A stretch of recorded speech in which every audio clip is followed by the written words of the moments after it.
নতুন প্রজন্মের 9 দফা দাবি তার প্রতি পূর্ণ সমর্থন এবং সংহতি জানাই। হত্যা, রক্ত এগুলো দেখতে চাই না, এগুলোর বাইরে আমরা থাকতে চাই, আমরা শান্তি চাই। গণহারে সবাইকে গ্রেফতার করছে, এটা কোনো গণতান্ত্রিক রাষ্ট্র ব্যবস্থার চিত্র হতে পারে না। আসলে এই অবস্থায় অবশ্যই মানসিকভাবে যদি আমার একটু বিবেক থেকে থাকে, মানসিকভাবে সুস্থ থাকার কোনো অবকাশ আমি দেখছি না। কারণ যেই দিন থেকে এই ঘটনাগুলো শুরু হয়েছে, যেই দিন প্রথম গুলি চলেছে, সেই দিন থেকে আজকে পর্যন্ত শান্তিতে আমি দু চোখের পাতা এক করতে পারি নাই। কারণ ওই শিশুগুলোর মধ্যে আমার সন্তান থাকতে পারতো, ওই মানুষগুলোর মধ্যে আমি আপনি থাকতে পারতাম। যেভাবে আসলে গুলি করে মানুষকে হত্যা করা হয়েছে একটা গণতান্ত্রিক দেশে, সেই দৃশ্য দেখার পর আসলে সুস্থ মস্তিষ্কের কোনো মানুষ যদি বাড়িতে বসে থাকতে পারে, সেখানে আমার বলার কিছু নাই। কারণ আমার একটা 12 বছরের সন্তান আছে, আমি নিজে দেশের বাসী, আমার বিদেশে কোনো পাসপোর্ট নাই, আমি এই দেশেই থাকবো এবং এই দেশটা আমার, এই দেশটা আমরাই সংস্কার করব। আমার অন্য কোনো দেশের পাসপোর্ট নাই, আমি এই দেশেই থাকবো, এই দেশটা আমার, আমাদেরকেই সংস্কার করতে হবে। যারা গ্রেফতার হয়েছে তাদের মুক্তি চাই, যেসব হত্যা হয়েছে সেগুলোর বিচার চাই। ছাত্রদের সমস্ত দাবির সঙ্গে আমরা সহমত পোষণ করে এখানে আজকে আমাদের আসলে আমরা ছাত্রদের পাশে দাঁড়াচ্ছি না, ছাত্ররা অনেক দিন পরে আমাদের পাশে দাঁড়াচ্ছে। ছাত্ররাই এখন আমাদের শিক্ষক, ওরাই আমাদেরকে শিখাচ্ছে। সাধারণ মানুষ তারা যেভাবে একাত্মতা প্রকাশ করেছে সেইটাই আসলে মূল বিষয়। যারা স্টেপ নিচ্ছে তাদেরকে অনেককে রাজাকার হিসাবে এরকম আখ্যায়িত করা হচ্ছে। আপনি কি বলতে চাচ্ছেন? না, আমিও তো অনেককেই অনেক কিছু বলতে পারি, হ্যাঁ, কিন্তু ব্যাপার হচ্ছে যে সেগুলো তো সিদ্ধ হতে হবে, সেগুলো তো প্রমাণিত হওয়ার ব্যাপার, তাই না? বলতে পারি না আমরা, মানে কোনো প্রমাণিত সত্য আমার হাতে না থাকে। যে অবস্থা বর্তমানে সৃষ্টি হয়েছে তাতে আমরা আসলে ঘরে বসে থাকার মতন অবস্থায় নাই। আমরা শান্তি চাই, আমরা রক্ত দেখতে চাই না।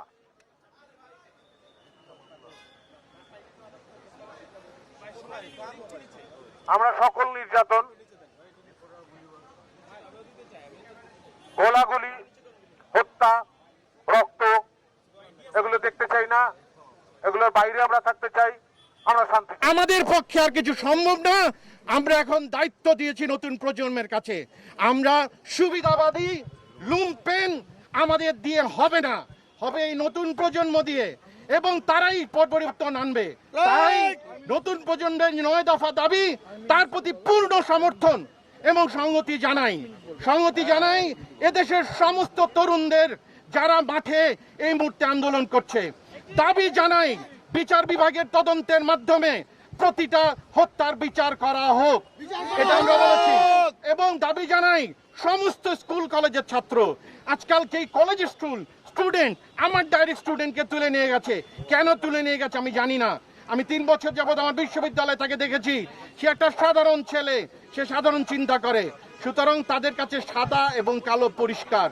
আমরা যে ডুয়ালিটির মধ্যে বসবাস করি, যেই বিবর্ণ অবস্থার মধ্যে বসবাস করি, এরা এই ডুয়ালিটিতে বসবাস করে না।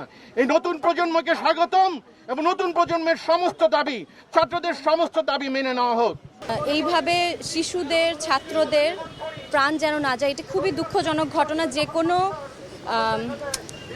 মননশীল, যে কোনো যৌক্তিক, যে কোনো বিবেক সম্পন্ন মানুষই চাইবে যেন এই ঘটনা আর না ঘটে।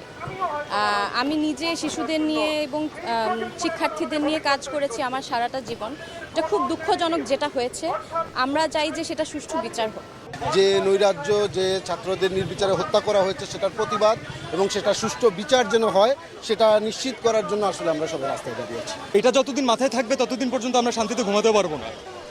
আমি জানি না আসলে এখানে কতটুকু আসলে এখানে ঢেকে বলা পসিবল। আমি ঢেকে কোনো কথা বলতে চাচ্ছি না আসলে। আর এটা এর বিচার যতদিন পর্যন্ত না হবে ততদিন পর্যন্ত বাংলাদেশের কোনো মানুষ শান্তি পাবে না, আমার বিশ্বাস। আমার পক্ষ থেকে তো আলাদা কোনো কিছু বলার না, যে পুরো দেশের মানুষই একই কথা বলছে। এবং দেশের মানুষ যখন সবাই একসাথে কোনো ন্যায্য দাবি রাখে, তখন সেটা একটু হলেও মাথায় আনা দরকার যে সেটা ফেলে দেওয়ার মতো না। তো আমরা আমাদের যে ভাইরা যে বোনগুলো মারা যাচ্ছে, যে ভাইটা মারা গেল, দেখেন যদি আপনি সুস্থ স্বাভাবিক মানুষ হন, আমরা রাত্রেবেলা ঘুমাতে পারবেন না। আমার কানে এখনও বাজে যে কারো পানি লাগবে, কত পানি আসছে এখন, কারো পানি লাগবে। তো এটা যতদিন মাথায় থাকবে ততদিন পর্যন্ত আমরা শান্তিতে ঘুমাতে পারবো না। এবং এটা দেশের একজন নাগরিক হিসাবে আমরা তো সারা জীবন মানুষের জন্যই কাজ করেছি। আমরা যারা এন্টারটেনমেন্ট ইন্ডাস্ট্রিতে কাজ করি, আমরা কার জন্য কাজ করি? কোনো ইন্ডিভিজুয়ালকে দেখানোর জন্য কাজ করি না, আমরা দেশের মানুষের জন্য কাজ করি। তো আজকে তাদের যে ছাত্ররা, যারা ইয়াংরা, যারা হচ্ছে আমাদের মেইন অডিয়েন্স, যাদের আমাদেরকে প্রয়োজন, আমরা যদি তাদের সাথে না দাঁড়াতে পারি তাহলে আসলে কেন কাজ করলাম? এর থেকে কাজ না করা ভালো, অন্য কোনো কিছু করা বেটার। আমার নিজের বাচ্চা আছে ভাই, আমি জানি যে আজ থেকে 10 বছর পরে, 15 বছর পরে, 20 বছর পরে ও একদিন এই ব্যাপারে জানবে এবং ও একদিন আমাকে কোয়েশ্চেন করবে যে মানে তুমি কি করছো। তখন আমি বুক উঁচু করে বলতে চাই যে না, আমি কিছু চেষ্টা করছি। So definitely I am with the students. আপনি নিজেরটা বলেন, আপনার কোনো ক্লাসমেটের সাথে এমন হলে আপনি নিজে থাকতে পারতেন বাসায়? কখনো পারতেন না, এটা থাকা সম্ভব না। এবং এই বাচ্চাগুলো কোনো অনৈতিক দাবি রাখে নাই যে তাদেরকে এভাবে করে প্রাণ হারাইতে হবে। এক একজন বাবা মার আহাজারি, এটা যার যায় সে বুঝে ভাই। বিচার হতে হবে নিরপেক্ষ, সেই নিরপেক্ষতা যেভাবে এনশিওর করা পসিবল সেভাবেই হবে। এবং বিচার আসলে দেশের আইন ব্যবস্থা যদি প্রপারলি না করতে পারে, আইন ব্যবস্থার উপরে যদি জনগণের বিশ্বাস না থাকে, তাহলে বিচার দেশে মানুষ করবে। Thank you. এখন যে কোনো একটা গোষ্ঠী ছাড়া সমগ্র জাতি একটা। আপনি জিজ্ঞেস করেন ইন্ডিভিজুয়ালি, সম্ভব জিজ্ঞেস করেন, কেউ চায় না এই গভর্নমেন্ট কেয়ার, কেউ চায় না। আপনি আপনার বাচ্চাকে রেখে বাইরে যাবেন, সেই নিরাপদ নাই। আপনি এই ঢাকা শহরে খেলার মাঠ নেই, বাচ্চারা ছাদে যেতে পারতেছে না। কেন পারতেছে না? হেলিকপ্টার দিয়ে গুলি করা হয়েছে। মিথ্যাইটা কয়টা সত্যকে আপনার আড়াল করবেন? আপনার চেয়ারে বসে বসে বলতেছেন ওদেরকে ড্রাগস দেওয়া হয়েছিল, এই জন্য ওদের কোনো সেন্স ছিল না। ড্রাগস নিলে আপনি মেরে ফেলতে পারেন? কোন রাষ্ট্রের আইনে আছে একজন ড্রাগ এডিক্টকে গুলি করে মারা যায়? আমি ড্রাগ নিচ্ছি, এটা দায়বদ্ধতা আমার ফ্যামিলি, আমার প্যারেন্টসের। আমি ড্রাগস নিয়ে যদি সমাজে কোনো ক্ষতি না করি, আপনি আমাকে মারতে পারেন না। মুক্তিযুদ্ধের চেতনার কথা বলে এগুলো করা হচ্ছে, এগুলো ভয়ঙ্কর অন্যায়। এই অন্যায়ের প্রতিবাদে আমরা সবাই এক হয়েছি। আমরা প্রথম থেকেই সোচ্চার ছিলাম, এখন আমরা সবাই এক হয়েছি। বিচিত্র ধরনের মানুষ, হয়তো অনেকে অনেক দিন চুপ ছিল, কিন্তু কেউ আর থাকতে পারছে না। সবাই একসাথে হয়েছে। জনসাধারণের কাছে ক্ষমা না, এটার কোনো সমাধান না, ক্ষমাও না। সমস্ত সমন্বয়কে তাদেরকে মুক্তি দিতে হবে, সমস্ত ছাত্রদেরকে গ্রেপ্তার মুক্তি দিতে হবে। সাধারণ মানুষ এবং সমস্ত মৃত্যুর জন্য শুধু কান্না দিয়ে হবে না। এখানে যারা আছেন সবাই একদম পরিষ্কার মস্তিষ্কে এখানে এসেছেন। যদি এই দাবি আরো অনেক দিন চলে তাহলে আমরাও সেখানেই পার্টিসিপেট করব। এখানে পার্টিসিপেশন হবে না এমন কিন্তু না। আজকে একদিনের জন্য এসে দাঁড়ানো তাও না, এর আগেও কিন্তু আর্টিস্টরা বিক্ষিপ্তভাবে বিভিন্ন জায়গায় এই জিনিসটার এগেনস্টে কথা বলেছেন। সো জেনোসাইডের পক্ষে আসলে কথা বলার কিছু নেই। আর স্টুডেন্টরা আমাদের ফিউচারকে যখন আমরা এভাবে রাস্তায় গুলিবিদ্ধ অবস্থায় দেখবো আমাদের প্রশাসন দ্বারা, এটা কখনোই কাম্য না। সো আমি বিশ্বাস করি যে এই দুর্দিনের একটা সমাধান হবে, কিন্তু সেটা খুব দ্রুত হোক, এইভাবে আর রক্তক্ষরণ না হোক, এটাই এক্সপেকটেশন। ছাত্ররা এরা কেউ ভালো নাই, কারণ ছাত্রদের থাকার কথা আজকে ক্যাম্পাসে, ছাত্ররা আজকে আন্দোলন করতেছে এবং তারা দীর্ঘদিন ধরে আন্দোলন করছে 9 দফার জন্য। এবং তাদের যে 9 দফা সেটা পূরণ হলে তারা বলেছে তারা আবার ফিরে যাবে। এই যে কোমলমতি ছাত্ররা যারা অধিকারের জন্য লড়াই করছে, আমার মনে হয়েছে যে আসলে, যেটা আমি তখনও বলেছি, আসলে আমরা ছাত্রদের পাশে দাঁড়াচ্ছি না, ছাত্ররা অনেকদিন পরে আমাদের পাশে দাঁড়াচ্ছে।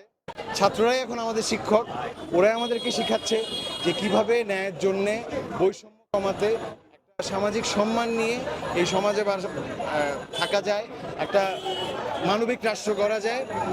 সেই কারণে আসলে আমরা শুরু থেকেই ছাত্রদের পাশে আছি এবং প্রতিবাদ করে যাচ্ছি।